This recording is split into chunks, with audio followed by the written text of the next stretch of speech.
Hello everyone, आज हम पढ़ने वाले क्लास 10 ज्योग्राफी का चैप्टर नंबर फर्स्ट, जिसका नाम है रिसोर्सेज एंड डेवलपमेंट।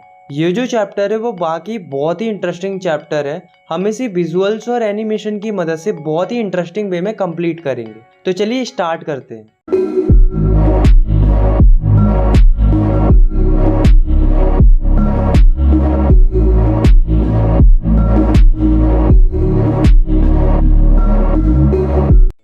दोस्तों, हमारी जो प्रकृति होती है उसमें हमें बहुत सारी चीजें देखने को मिलती हैं, जैसे कि water, forest, soil, wind, animal. ये सब क्या है? ये सब रिसोर्सेस है। रिसोर्सेस का मतलब होता है कि हमारी प्रकृति में मौजूद कोई भी ऐसी चीज जो हमारी जरूरत को पूरा करती है उसे हम रिसोर्स कहते हैं। बशर्ते वो चीज हमारे लिए टेक्निकली एक्सेसिबल होनी चाहिए, मतलब उस रिसोर्स तक पहुंचने के लिए हमारे पास टेक्नोलॉजी होनी चाहिए।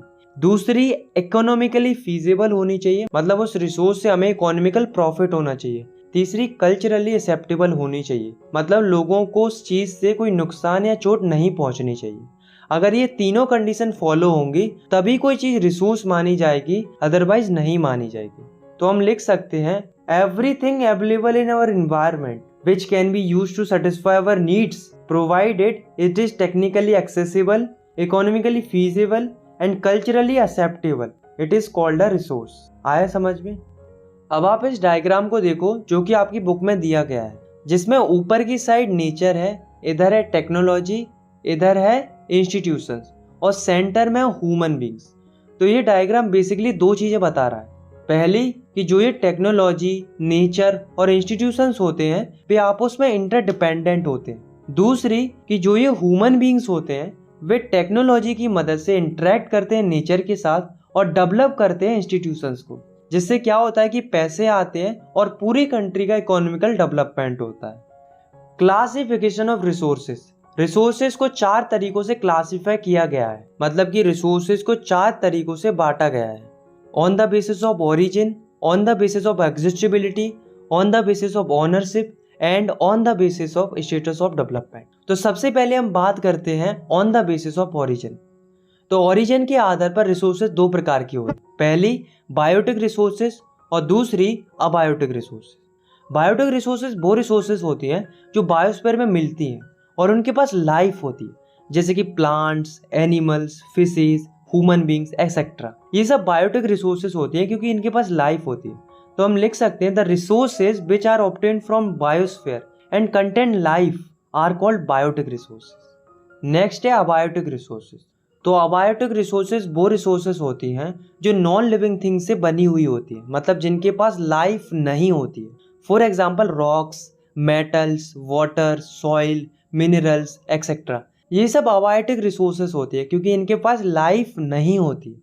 तो हम लिख सकते हैं, the resources which are composed of non living things and do not contain life are called abiotic resources. अब हम बात करते हैं सेकेंड वे ऑफ क्लासिफिकेशन की, जो कि है ऑन द बेसिस ऑफ एग्जॉस्टेबिलिटी। तो एग्जॉस्टेबिलिटी के आधार पर भी रिसोर्सेज 2 प्रकार की होती है। पहली रिन्यूएबल रिसोर्सेज और दूसरी नॉन रिन्यूएबल रिसोर्सेज। तो रिन्यूएबल रिसोर्सेज वो रिसोर्सेज होती हैं जिन्हें हम आसानी से रिन्यू कर सकते हैं या रिप्रोड्यूस कर सकते हैं, जो कभी खत्म नहीं होती है, जो हमेशा अवेलेबल रहती है। For example solar energy, wind energy, hydro energy, geothermal energy, biomass energy etcetera. तो ये सब रिन्यूएबल रिसोर्सेज होते हैं क्योंकि इनको आसानी से रिन्यू किया जा सकता है। तो हम लिख सकते हैं, the resources which can be renewed or reproduced by physical, chemical and mechanical process are called renewable resource. Now we talk about non-renewable resources. तो non-renewable resources वो resources होते हैं जो आसानी से renew नहीं होते हैं। एक बार ये resources खत्म हो गए तो इन्हें millions of year लग जाते हैं फिर से बनने के लिए। For example coal, petroleum, natural gas, metals, nuclear etc. ये सब non-renewable resources होते हैं। तो हम लिख सकते हैं, the resources that cannot be renewed or reproduced immediately once they are exhausted they take millions of years to regenerate are called non-renewable resources। आया समझ में? अब हम बात करते हैं थर्ड वे ऑफ क्लासिफिकेशन की, जो कि है on the basis of ownership. तो ओनरशिप के बेसिस पर रिसोर्सेज 4 प्रकार की होती है। पहली इंडिविजुअल रिसोर्सेज, दूसरी कम्युनिटी ओन रिसोर्सेज, तीसरी नेशनल रिसोर्सेज और चौथी इंटरनेशनल रिसोर्सेज। तो सबसे पहले हम बात करते हैं इंडिविजुअल रिसोर्सेज की। तो इंडिविजुअल रिसोर्सेज वो रिसोर्सेज होती हैं जिन्हें कोई एक व्यक्ति ओन करता है प्राइवेटली, मतलब किसी व्यक्ति की कोई निजी संपत्ति है तो वो उसकी इंडिविजुअल रिसोर्स है। For example plot, field, house, car, book, ये सब इंडिविजुअल रिसोर्सेज होती हैं क्योंकि इन सब पर किसी एक इंडिविजुअल व्यक्ति का कंट्रोल रहता है। तो हम लिख सकते हैं the resources which are owned privately by individuals are called individual resources. Next है कम्युनिटी ओन रिसोर्सेज। तो कम्युनिटी ओन रिसोर्सेज वो रिसोर्सेज होती हैं जो किसी एक व्यक्ति के लिए नहीं बल्कि पूरी की पूरी कम्युनिटी के लिए होती है। For example public parks, picnic spots, ponds, play grounds, grazing ground, ये सब कम्युनिटी ओन रिसोर्सेज है। तो हम लिख सकते हैं the resources which owned by community और society are called community owned resources. Next है नेशनल रिसोर्सेज। तो अगर हम टेक्निकली देखें तो देश में पाई जाने वाली हर एक रिसोर्स नेशनल रिसोर्स है, चाहे वो किसी की इंडिविजुअल प्रॉपर्टी ही क्यों ना हो। और हाँ, गवर्नमेंट के पास लीगल पावर होती है कि वो किसी की भी प्राइवेट प्रॉपर्टी को एक्वायर कर सकती है आम जनता के भले के लिए, बट गवर्नमेंट उसके लिए फेयर कंपनसेशन भी देती है। इसके अलावा देश में पाए जाने वाले minerals, water resources, forests, wild life, ये सब भी नेशनल रिसोर्स का ही पार्ट होते हैं। और साथ में कोस्ट लाइन से लेकर 12 नॉटिकल माइल्स मतलब 22.2 किलोमीटर तक का जो ओशियन का एरिया होता है वो भी नेशनल रिसोर्सेज का ही पार्ट होता है।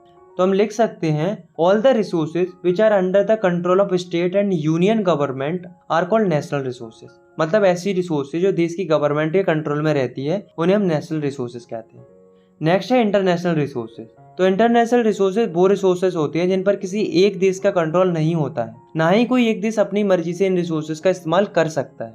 इन रिसोर्सेज को इंटरनेशनल इंस्टीट्यूशंस रेगुलेट करते हैं, जैसे कि कोस्टल लाइन से 200 नॉटिकल माइल्स के बाहर वाला जो ओशन होता है जिसे ओपन सी भी बोलते हैं, वो इंटरनेशनल रिसोर्सेज में ही आता है। अगर किसी कंट्रीज को इन इंटरनेशनल रिसोर्सेज का इस्तेमाल करना होता है तो उन्हें इंटरनेशनल इंस्टीट्यूशन से परमिशन लेनी पड़ती है। तो हम लिख सकते हैं the resources which are not owned by any specific country which regulated by international institution, such resources are called international resources. आया समझ में? अब हम बात करते हैं फोर्थ वे ऑफ क्लासिफिकेशन की, जो कि है on the basis of status of development.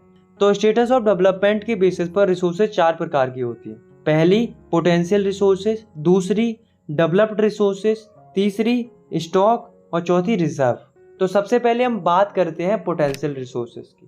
तो इसको मैं आपको एक एग्जांपल के थ्रू समझाता हूँ। वो एग्जांपल है गुजरात और राजस्थान का। तो गुजरात और राजस्थान में क्या होता है कि वहाँ पर बहुत ज़्यादा धूप पड़ती है और बहुत ज़्यादा हवाएं चलती हैं। तो हम यहाँ पे क्या कर सकते हैं, एक तो हम धूप के लिए सोलर प्लांट्स लगा सकते हैं और विंड्स के लिए हम विंड टर्बाइन लगा सकते हैं, जिससे क्या होगा कि हम इलेक्ट्रिसिटी जनरेट कर पाएंगे। पर ऐसा हम नहीं करते हैं। क्यों नहीं करते हैं? क्योंकि इन मशीन्स को इस्टेब्लिश करने में काफ़ी ज़्यादा इन्वेस्टमेंट होता है, मतलब काफ़ी ज़्यादा खर्चा होता है। तो कहने का मतलब ये है कि गुजरात और राजस्थान जैसी जगहों पर पोटेंशियल है, यानी कि क्षमता है एनर्जी को डेवलप करने की, लेकिन टेक्नोलॉजी महंगी होने के कारण हम इन्हें इस्तेमाल नहीं करते। ऐसी रिसोर्सेज को हम पोटेंशियल रिसोर्स कहते हैं। तो हम लिख सकते हैं the resources which are found in a region, मतलब ये प्रेजेंट है हमारे रीजन में, and they have potential to satisfy human needs, और इनके पास क्षमता भी है हमारी जरूरतों को पूरा करने की, but their utilization has not been started, पर इनका इस्तेमाल करना हमने शुरू नहीं किया है। क्यों नहीं किया है? Because technology is so expensive, मतलब जो टेक्नोलॉजी है वो बहुत महंगी है।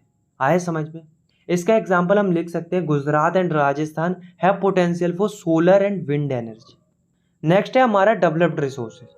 तो जैसा कि नाम से ही पता चल रहा है कि वो रिसोर्सेज जो डेवलप हो चुकी हैं, मतलब ऐसी रिसोर्सेज जिनका सर्वे हो चुका है, इनकी क्वालिटी, क्वांटिटी सब कुछ हमने पता कर लिया है और करेंटली हम इन रिसोर्सेज को इस्तेमाल भी कर रहे हैं। ऐसी रिसोर्सेज को हम डेवलप्ड रिसोर्सेज कहते हैं। For example coal, petroleum, iron, rivers, ये सब डेवलप्ड रिसोर्सेज है।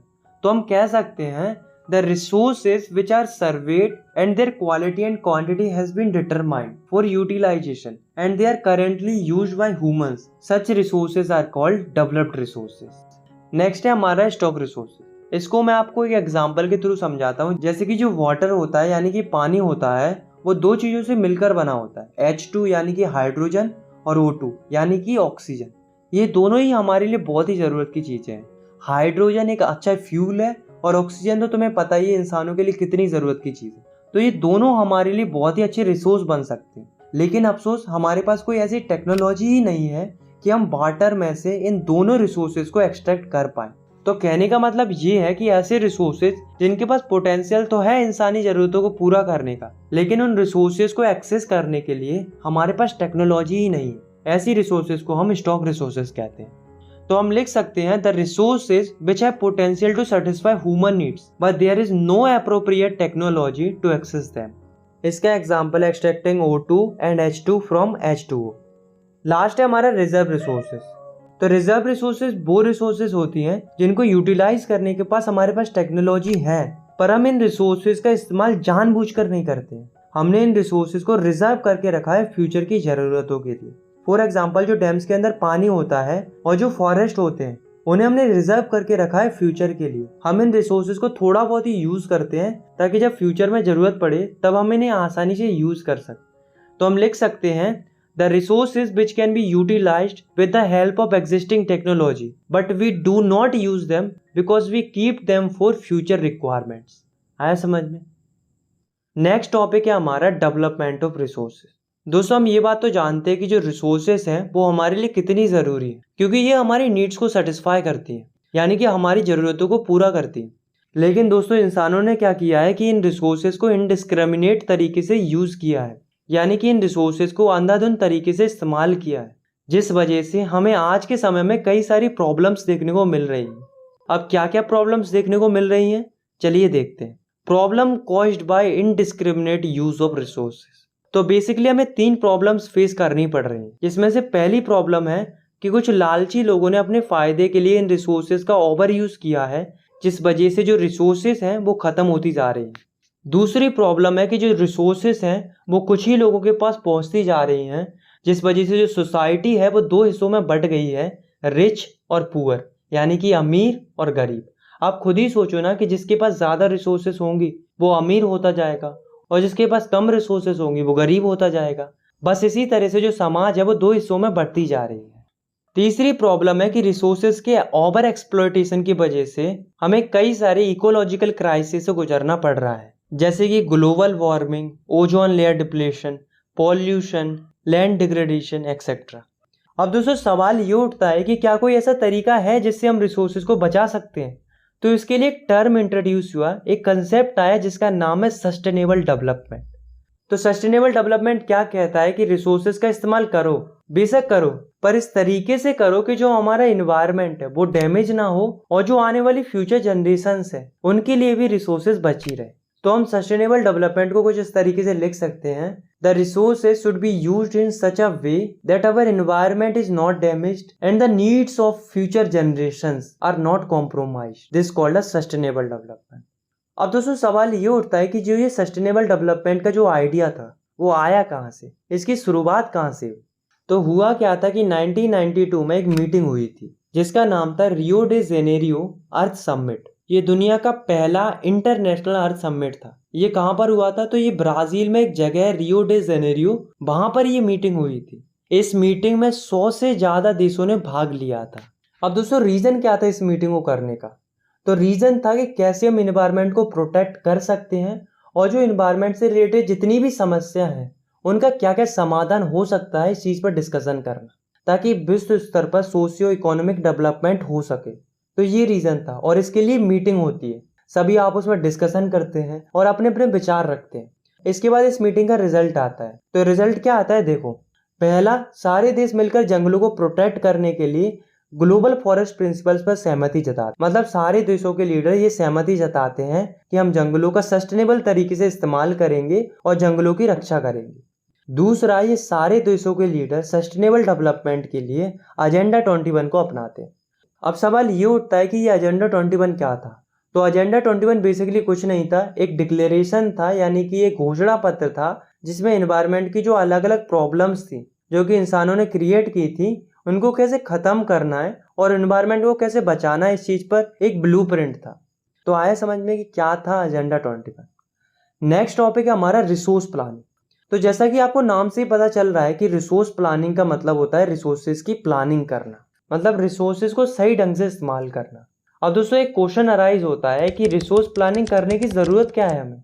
तो रिसोर्स प्लानिंग करना क्यों ज़रूरी है ये मैं आपको एक एग्जांपल के थ्रू समझाता हूँ। जैसे मान लो ये हमारी इंडिया है, तो इंडिया में झारखंड और छत्तीसगढ़ में काफ़ी ज़्यादा मिनरल्स और कोयल पाया जाता है।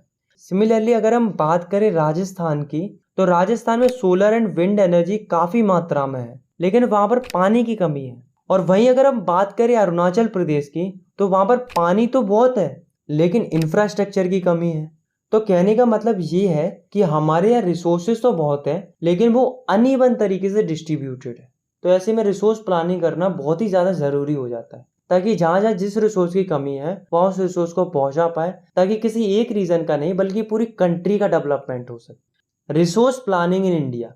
तो दोस्तों हमने ये तो जान लिया कि रिसोर्स प्लानिंग क्या होती है और ये क्यों ज़रूरी है, लेकिन इस टॉपिक में हम पढ़ेंगे कि इंडिया में रिसोर्स प्लानिंग एक्चुअली में होती कैसे है।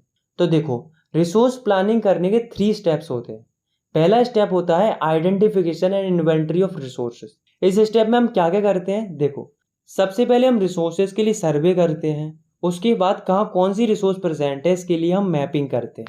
उसके बाद क्वालिटी एंड क्वांटिटी चेक करते हैं। फिर आखिरी में मेजरमेंट करते हैं। बेसिकली हम रिसोर्सेज की लिस्ट बनाते हैं।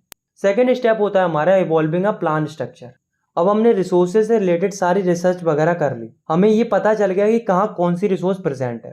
तो अब बारी उस रिसोर्सेज को बाहर निकालने की। तो बेसिकली सेकंड स्टेप पे हम यही करते हैं, हम एक प्लानिंग स्ट्रक्चर बनाते हैं जिसमें हम ये प्लान करते हैं कि रिसोर्सेज को निकालने के लिए कौन कौन सी टेक्नोलॉजी चाहिए और कौन कौन सी स्किल वाले लोग चाहिए, और इसके लिए हमें किस तरह के इंस्टीट्यूशन सेटअप करने पड़ेंगे।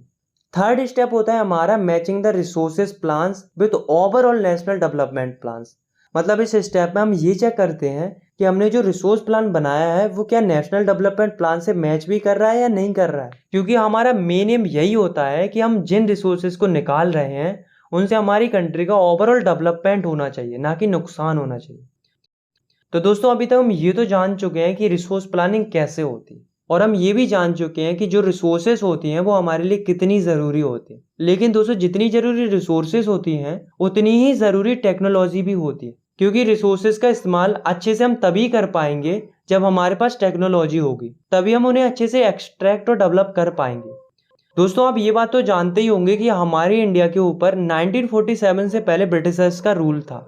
और दोस्तों आप ये बात भी जानते होंगे कि उस समय पर इंडिया को सोने की चिड़िया बोला जाता था, क्योंकि उस समय पर इंडिया में बहुत ज़्यादा रिसोर्सेज पाई जाती थी। लेकिन ब्रिटिशर्स ने इंडिया की रिसोर्सेज को बहुत ही बुरी तरीके से यूज़ किया, एक्सपोर्ट किया और एक्सप्लॉइट किया। ओवरऑल अगर हम देखें तो इंडिया में आज के समय में रिसोर्सेज की कमी है। ऐसे में रिसोर्सेज को कंजर्व करना ज़रूरी हो गया है, क्योंकि रिसोर्सेज है तभी डेवलपमेंट है। इसी के ऊपर गांधी जी ने भी अपने विचार व्यक्त किए थे। उन्होंने कहा था कि हमारे पर्यावरण में हर किसी की जरूरत के लिए रिसोर्सेज पर्याप्त है, लेकिन किसी के लालच के लिए रिसोर्सेज पर्याप्त नहीं है, क्योंकि लालच की कोई सीमा नहीं होती। There is enough for everybody needs but not for any one's greed. Next topic है हमारा लैंड रिसोर्स। तो लैंड जो है वो हमारे लिए बहुत ही इंपॉर्टेंट रिसोर्स है, क्योंकि हम जमीन पर काफ़ी ज़्यादा डिपेंडेंट रहते हैं। हम खेती करते हैं, ज़मीन पर घर बनाते हैं, जहाँ तक कि जो वाइल्ड लाइफ होती है, फॉरेस्ट होते हैं, ये सब लैंड पर ही डिपेंडेंट रहते हैं। इसलिए लैंड बहुत ही इंपॉर्टेंट रिसोर्स होता है। अगर हम इंडिया की बात करें तो इंडिया की जो लैंड है वो बहुत से रिलीफ फीचर्स में प्रेजेंट है। जैसे कि 43% जो लैंड है वो प्लेन है, 30% जो लैंड है वो माउंटेन से कवर्ड है, और 27% जो लैंड है वो प्लेटू रीजन है। तो इस तरीके से इंडिया की जो लैंड है वो डिस्ट्रीब्यूटेड है। अब हम बात करते हैं लैंड यूटिलाइजेशन की, मतलब ज़मीन का किन किन कामों के लिए यूज़ होता है। तो पहला है फॉरेस्ट, मतलब वो ज़मीन जहाँ पर घने घने जंगल पाए जाते हैं। दूसरा है land not available for cultivation, मतलब ऐसी ज़मीन जहाँ पर हम फसलें नहीं उगा सकते। इसमें 2 टाइप की लैंड आती है। पहली बैरन एंड वेस्ट लैंड, मतलब बंजर ज़मीन। दूसरी ऐसी ज़मीन जहाँ पर बिल्डिंग हो, रोड हो, फैक्ट्रीज हो, तो ऐसी ज़मीन पर भी हम फसलें नहीं उगा सकते। थर्ड है अदर अनकल्टिवेटेड लैंड। इसमें फर्स्ट आता है ग्रेजिंग लैंड, मतलब जहाँ पर गाय भैंस वगैरह घास चरने जाती है। सेकेंड आता है ऐसी जमीन जहाँ पर मिसलिनियस ट्रीज उगे हुए होते हैं, और इस लैंड को भी हम यूज नहीं करते हैं कल्टीवेशन के लिए। थर्ड आता है कल्चरेबल बेस्ड लैंड, मतलब ऐसी जमीन जिस पर हम फसल उगा सकते हैं, पर 5 सालों से ज्यादा समय हो गया है लेकिन हमने वहां पर कोई भी फसल नहीं उगाई है। ऐसी जमीन को हम कल्चरेबल बेस्ड लैंड कहते हैं। अब बात करते हैं फैलो लैंड्स की। तो फैलो लैंड्स 2 तरह की होती है, पहली करंट फैलो लैंड्स, दूसरी other than current fallow lands. तो करंट फैलो लैंड्स ऐसी जमीन होती है जिस पर एक साल से अगर कोई फसल नहीं उगाई गई है तो उसे हम करंट फैलो लैंड कहेंगे। सेकंड है other than current fallow land. तो ऐसी जमीन जिस पर पिछले 1 से 5 सालों तक कोई भी क्रॉप नहीं उगाई गई है तो उस जमीन को हम other than current fallow land में कंसीडर करेंगे। अब हम बात करते हैं नेट सोन एरिया की। तो नेट सोन एरिया का मतलब होता है ऐसा एरिया जिस पर साल में एक बार फसल जरूर उगाई जाती है, उसे नेट सोन एरिया कहते हैं। अब हम बात करते हैं ग्रॉस क्रॉप एरिया की। तो ग्रॉस क्रॉप एरिया मतलब ऐसा एरिया जिस पर साल में एक से ज्यादा बार फसल उगाई जाती है, प्लस वो एरिया जिस पर साल में एक बार फसल उगाई जाती है। ये दोनों तरह की लैंड्स को हम ग्रॉस क्रॉप एरिया कहते हैं। Land use pattern in India, इसी से रिलेटेड आप इस डाटा को देख सकते हो जो कि आपकी एनसीईआरटी में दिया हुआ है। इसमें आपको बताया गया है कि कितना कितना एरिया कहाँ का यूज हो रहा है।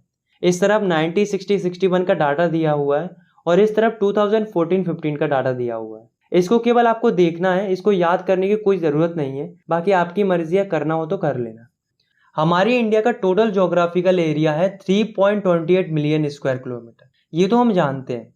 लेकिन दोस्तों क्या आप जानते हो कि इतने एरिया में से हमारे पास केवल 93% एरिया का ही डाटा है। बाकी बची हुई 7% एरिया का डाटा हमारे पास प्रॉपर तरीके से नहीं है, क्योंकि हमने इस 7% एरिया की सर्वे और रिसर्च वगैरह नहीं कर पाई है। क्यों नहीं कर पाई है? क्योंकि ये जो 7% एरिया है वो डिस्प्यूटेड है, यानी कि विवादित है। तो इसको मैं आपको इंडिया के डायग्राम की मदद से अच्छे से समझाता हूँ। तो ये हमारी इंडिया है। इंडिया के जम्मू कश्मीर रीजन का कुछ एरिया जो कि पाकिस्तान और चाइना ने ऑक्यूपाइड कर रखा है, वो एरिया, और असम साइड का कुछ एरिया, ये दोनों एरिया 7% एरिया में है और उसे हम यूटिलाइज नहीं कर पा रहे और ना ही हमारे पास उसका प्रॉपर डाटा है। बाकी बचा हुआ 93% एरिया उसे हम अच्छे से यूटिलाइज कर रहे हैं और उसका हमारे पास प्रॉपर डाटा भी अवेलेबल है।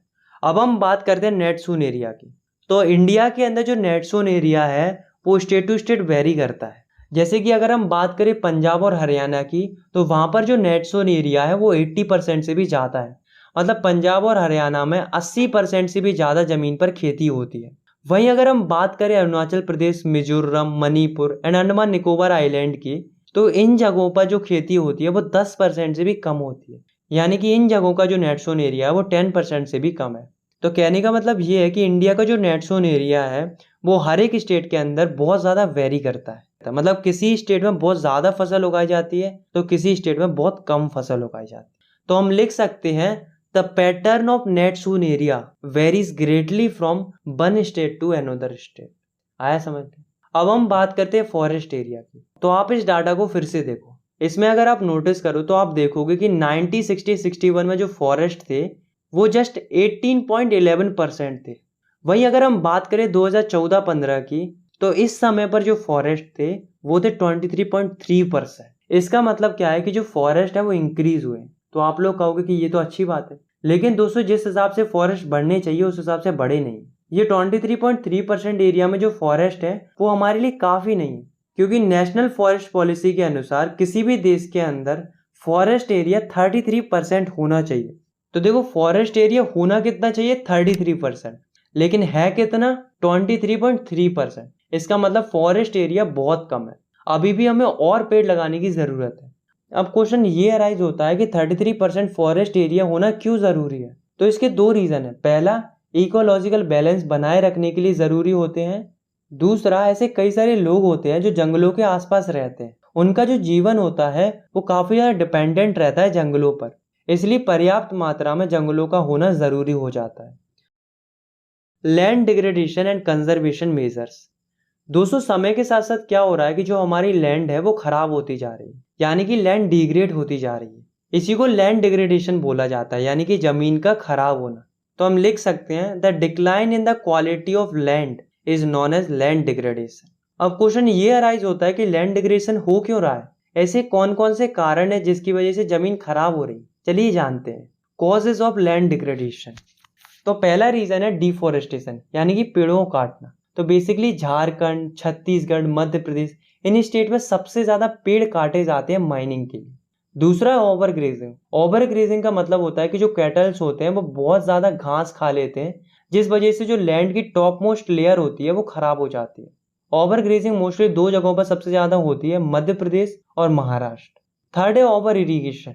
ओवर इरिगेशन का मतलब होता है खेतों में हद से ज़्यादा पानी देना। हद से ज़्यादा पानी देने से भी लैंड डिग्रेड होती है, क्योंकि उससे लैंड सैलाइन या एल्कलाइन हो जाती है। ओवर इरिगेशन सबसे ज़्यादा पंजाब, हरियाणा, वेस्टर्न यूपी में देखने को मिलता है।